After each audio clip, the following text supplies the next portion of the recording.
Então você vê que é um som muito poderoso. O baixo com 3 cordas, ele fica com um som muito poderoso, né? E dizem que o Dragonette usava as cordas muito altas e tinha um baixo gigantesco. Inclusive, o baixo que ele mais usava está em algum museu na Europa, e diz que é enorme mesmo. Isso porque ele foi reformado depois, né? Foi diminuído. Então dá para ver que ele tem uma cirurgia no ombro, assim. Então imagina, devia ser um som gigantesco mesmo. E achei legal começar com isso, que nem se compara com o som dele, né? Mas para mostrar a diferença do violone vienense, é quase que outro instrumento mesmo. Para quem não conhece, né, o violone vienense, isso na verdade é um contrabaixo moderno adaptado, né? Eu fiz mudanças nele, troquei o fundo, instalei essas cravelhas que é mais enfeite do que qualquer coisa, e o espelho de ébano, de maple, né, que hoje em dia não se usa mais porque o maple é uma madeira mole. E com as cordas modernas tem muita tensão, ele entorta. Né? Então os espelhos modernos têm que ser de ébano ou de ipê, que são madeiras mais duras. Mas ele é afinado em Ré maior. Então por isso que naquelas músicas que eram muito tonais, né, ele caía perfeitamente. Né? Que é o concerto de Dittersdorf famoso, que cai em todas as audições, ele era assim. Né?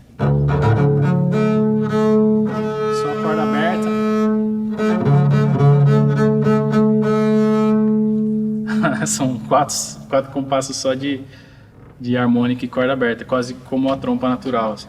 Vocês veem que eu não consigo tocar tão forte nele que nem eu tava tocando naquele ali. Se eu tocar forte, eu pego 3 cordas ao mesmo tempo, sabe?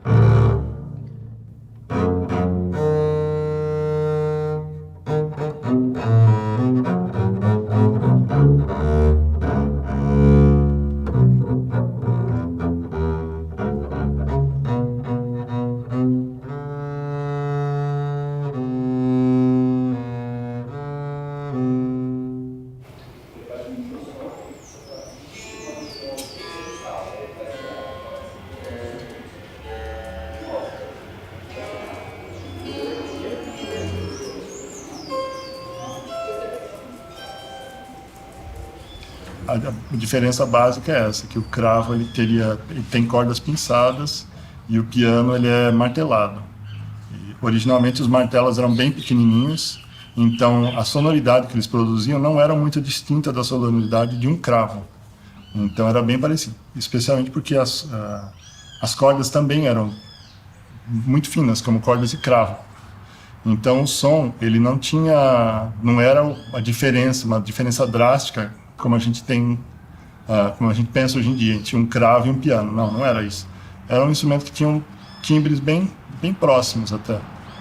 A única coisa é que o piano, você conseguiria fazer mais nuances, mais expressivo, porque você tocando forte, ele sai mais som, tocando fraco, ele sai menos som. O cravo você não tem esse tipo de dinâmica. O cravo ele toca da mesma maneira, se você tocar forte ou fraco. A dinâmica é feita com o dedo no legato ou menos legato. You know, the whole idea of the modern piano is for tone to be as long as possible. That's what you look for when you choose a modern piano. But if the tone is not so long, then the articulation, you can do a lot more refined articulation, you know. 20%, 50%, 70%, and so on. Yes, I mean, in fact, this idea that the sound has to be as long as possible, it's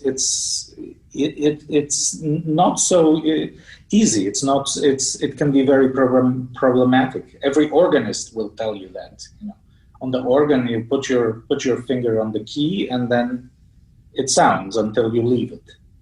And every organist will tell you that this makes life very difficult, because you can play very legato, you can play beautiful melodies, but it becomes a little bit unclear. Everything is sort of tied together. So the organists work very, very hard on articulation.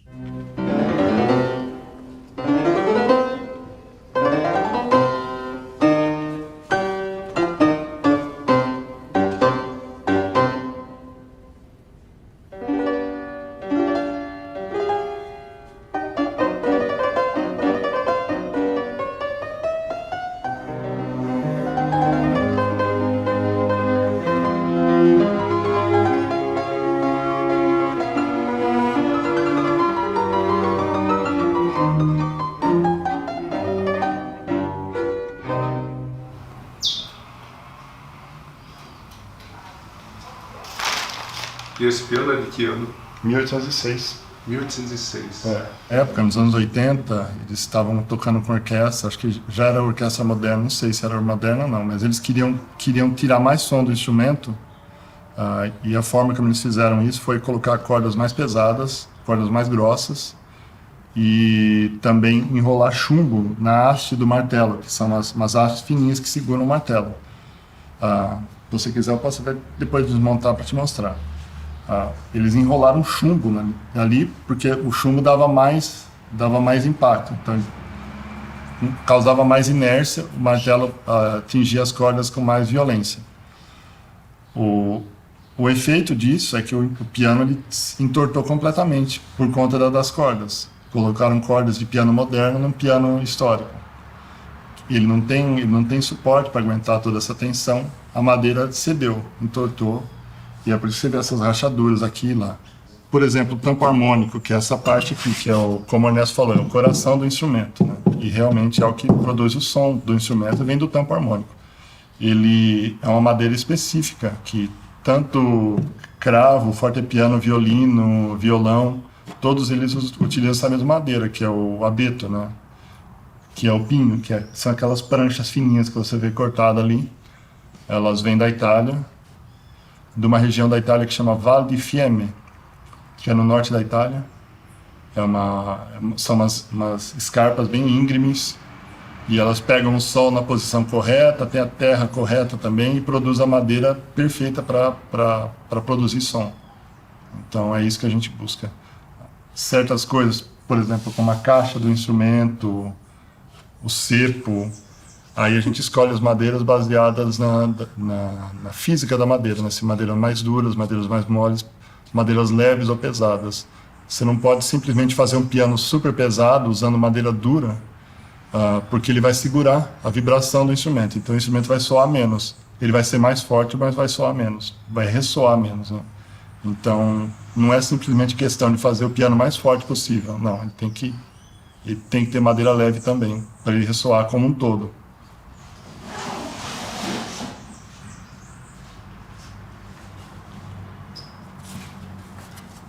Você vê que aqui cada veinho desse aqui, ó, é um ano.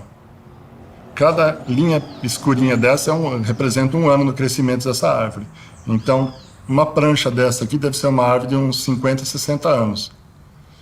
Então, a árvore cresceu muito vagarosamente. Quando você pensa que, por exemplo, um eucalipto cresce isso aqui em 5 anos. Ou cedro, que cresce mais ou menos esse mesmo tanto aqui em 6, 7 anos. Então, era uma madeira que cresceu muito vagarosamente. Então, ele já tirou muito estresse da madeira durante esse crescimento. Ele já foi se adaptando, se moldando a essa árvore. Então, quando você faz o tampo harmônico, que é uma prancha larga, né, é tudo colado, você garante que ele não vai rachar e não vai se trabalhar após a confecção do tampo harmônico. Por isso é importante usar uma madeira muito estável, muito estabilizada. Can you hear that? Yeah? Yes. Listen.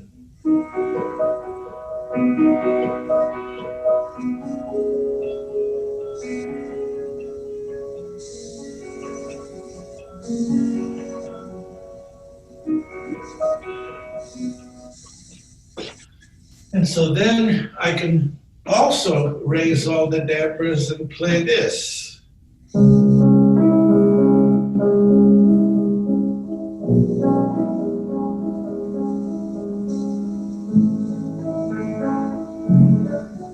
don't know how much you can hear. Eu fiz as modificações neles, são instrumentos modernos, né? Os dois meus ali, esse aqui é do Ernesto, mas os dois que são meus, eu fiz as mudanças para eles ficarem mais historicamente parecidos, assim. E mudanças radicais, assim. Arranquei o fundo de um deles e construí um fundo novo. A gente tem muito medo de mexer nos instrumentos hoje em dia, né? Eu tenho um amigo que ele manda até no luthier até para trocar as cordas, sabe? Não precisa, né? Não é medo de encostar e tal. Mas isso é por mim, né? Eu gosto tal, mas eu acho que é um pouco mais próximo do que eles faziam na época, sabe? De estar junto ali, experimentando e fazendo mudanças Tanto o cravista quanto o fortepianista, eles têm que ter uma caixa de ferramentas, tem que ter um quartinho de ferramentas, porque requer muito trabalho, um instrumento que você tem que ficar constantemente fazendo um pouquinho aqui, um pouquinho ali, um martelo, tem que ter uma lima, tem que ter um bisturi, lixa, cola, tem que ter muito disso. Então, mas eu acho que isso também é um dos prazeres de ser um instrumentista. Eu aconselho todos os meus clientes a desmontarem o instrumento, a mexer, a não ter medo, realmente a fazer daquilo uma coisa prazerosa, a não ter medo de mexer no instrumento. Acho que a pessoa não tem que ter respeito, mas você não tem que ter medo. Eu acho que o instrumento tem que ser visto como uma ferramenta. Se essa ferramenta não está funcionando bem, se eu tenho uma plana, um formão que não está afiado, eu vou afiar. Se ele não está funcionando bem para mim, eu tenho que regular, eu tenho que fazer o que eu tenho que fazer para deixar eles em bom estado para o que eu tenho que fazer. Se você tem um instrumento que ele não está funcionando bem, que tem alguma coisa que não está do teu agrado, eu acho que você tem que tentar trabalhar com isso e tentar arrumar aquilo. Não pode continuar tropeçando naquele problema. Se tem uma nota que não está falhando, você tem que arrumar aquilo.